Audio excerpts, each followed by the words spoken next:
Hello, and welcome to an episode of Will It, where we explore techniques and media to see if it will work.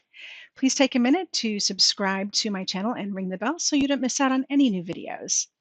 This time, I wanted to explore this wood paper from altenew. This is a birch paper that's very thin, that's paper backed, and I wanted to see if it would emboss.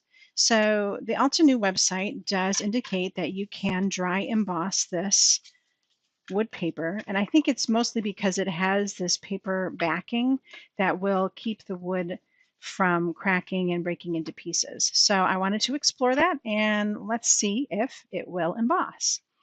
So the key to embossing this, I think, is going to be getting it wet, and you can see I've already experimented with that here. It is going to curl up pretty quickly and pretty severely.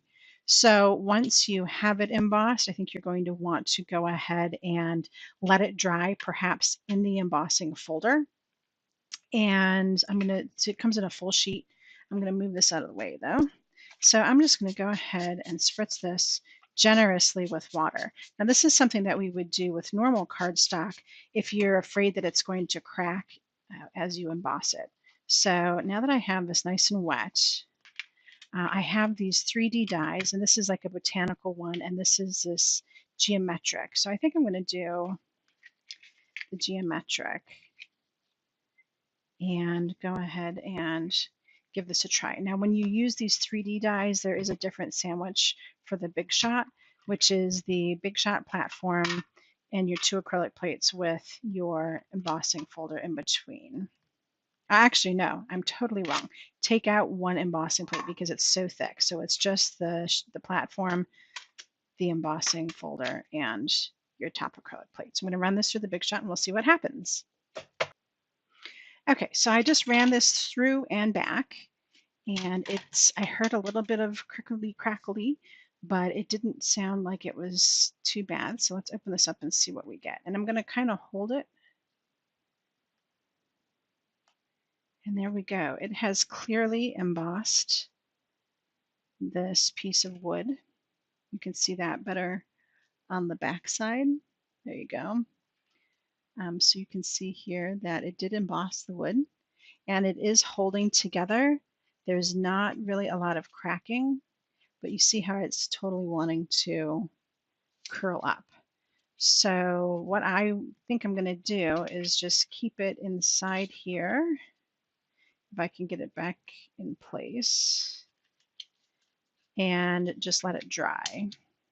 All right, now that I have this dry, and I did actually use my heat tool on it to dry, which worked pretty well, I did line it up and run it back through because I felt like some of this detail was lost. So in running it back through, you can see that there is more detail, but there is also some cracking here that I'm not super happy with, but it could be covered up by an element or something. So I would still definitely use this piece. One thing I've learned along the way, while I was waiting for this to dry, I did do some other experimenting.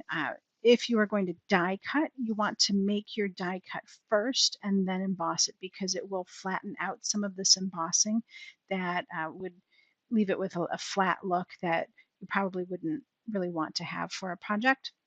So definitely die cut first and then emboss.